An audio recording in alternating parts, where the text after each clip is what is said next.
سیدہ عائشہ صدیقہ رضی اللہ تعالیٰ عنہ اس کے راویہ ہیں، وہ بیان کرتی ہیں کہ نبی کریم صلی اللہ علیہ وسلم رمضان کے مہینے کے آخری عشرے میں اعتکاف کرتے تھے، بس میں آپ کے لیے مسجد میں خیمہ لگا دیتی، چنانچہ آپ صبح کی نماز پڑھ کر اس خیمے میں داخل ہو جاتے۔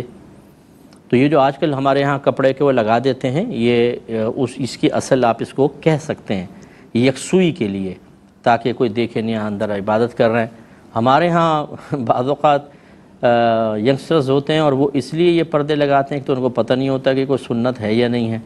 دوسرا فائدہ یہ ہوتا ہے کہ پھر اندر بیٹھ کر گیم وغیرہ کھیل لینا، موبائل یوز کرنا میوٹ کر کے بڑا آسان ہو جاتا ہے، پاؤں پھیلا کے اور لمبے لیٹ کے سو جانا۔ تو یہ اس لیے نہیں تھا، یہ تو تھا یکسوئی کے لیے، یہ بہرحال سنت ہے۔ تو کہتی ہیں کہ میں نے نبی کریم صلی اللہ علیہ وسلم کے لیے مسجد میں خیمہ لگا دیتی تو آپ صبح کی نماز پڑھ کر اس خیمے میں داخل ہوتے۔ پھر حضرت حفصہ رضی اللہ تعالی عنہا نے حضرت عائشہ صدیقہ رضی اللہ تعالی عنہا سے اپنے لیے خیمہ لگانے کی اجازت مانگی۔ تو وہ بھی دیکھیں زوجہ ہیں بی بی حفصہ رضی اللہ تعالیٰ عنہ، سیدہ عائشہ بھی ہیں، انہوں نے اجازت مانگی، سیدہ عائشہ نے ان کو اجازت دے دی، تو انہوں نے خیمہ لگا لیا یعنی مسجد کے اندر ہی۔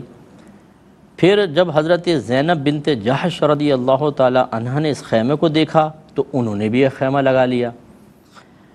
جب نبی کریم صلی اللہ علیہ وسلم نے صبح کو یہ خیمے دیکھے تو پوچھا یہ کیا ہیں؟ تو آپ کو بتایا گیا کہ جی زوجین کے ہیں، ازواج کے ہیں۔ تو آپ نے فرمایا کیا تمہاری رائے میں ان خیموں کو نیکی کے ارادے کی وجہ سے لگایا گیا ہے؟ پھر آپ نے اس مہینے اعتکاف کو ترک کر دیا، پھر شوال میں 10 دن اعتکاف کیا۔ اس کا مطلب یہ ہوا کہ دیکھیں اب یہ اس جملے کے اندر کہ تمہاری رائے میں ان خیموں کو نیکی کے ارادے کی وجہ سے لگایا گیا ہے، یہ کویسچن نہیں تھا، یہ آپ نے تھوڑا سختی سے بیان فرمایا۔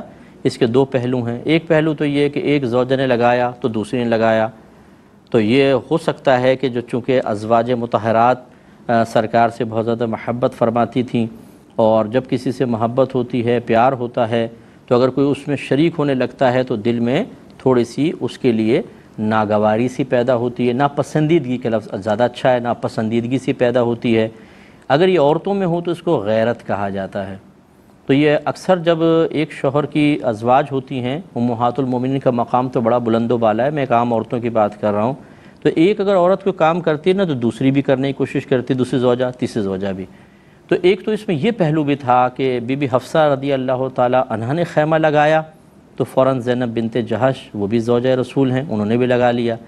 تو یہ سرکار سمجھا رہے ہیں کہ یہ اللہ کے لیے لگایا گیا تھا یا اس غیرت کی بنا پر لگایا گیا تھا، پھر تو کوئی نیکی کا ارادہ نہ ہوا۔ ایک تو یہ، دوسرا ایک پہلو یہ بھی علماء نے بیان فرمایا کہ عورتوں کا مسجد میں اعتکاف کرنا یہ نیکی نہیں ہے، کیونکہ اس میں فتنے کے اندیشے زیادہ ہیں، اور اسی لیے سرکار صلی اللہ علیہ وسلم نے پھر اس میں اعتکاف ترک فرما دیا، چھوڑ دیا اعتکاف۔ جو آپ نے چھوڑ دیا ہوگا ازواج نے بھی چھوڑ دیا ہوگا، لازم سی بات ہے۔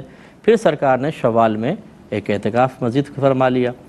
تو خلاصہ کلام یہ ہے کہ اس کا مطلب یہ ہوا نبی کریم صلی اللہ علیہ وسلم نے ازواج کے مسجد میں اعتکاف کو پسند نہیں فرمایا۔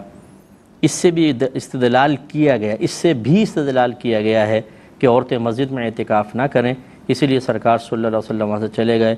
اگرچہ اس میں یہ پہلو بھی ہے کہ اگر سرکار وہیں رہتے تو تیسری زوجہ بھی، چوتھی زوجہ بھی ہو سکتا ہے کہ اس شوق ذوق میں کہ ہم نبی کریم کے ساتھ عبادت کریں وہ بھی تشریف لے آتی ہیں، تو سرکار نے سلسلہ منقطع کر دیا۔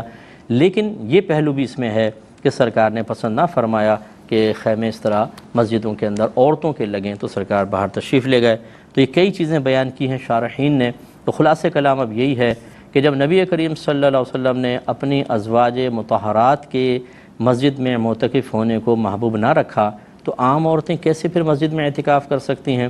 اس لیے امام اعظم رضی اللہ تعالیٰ عنہ کا مشورہ بالکل ٹھیک ہے کہ اگر عورتیں اعتکاف کرنا چاہیں تو اپنے گھر میں اعتکاف کریں۔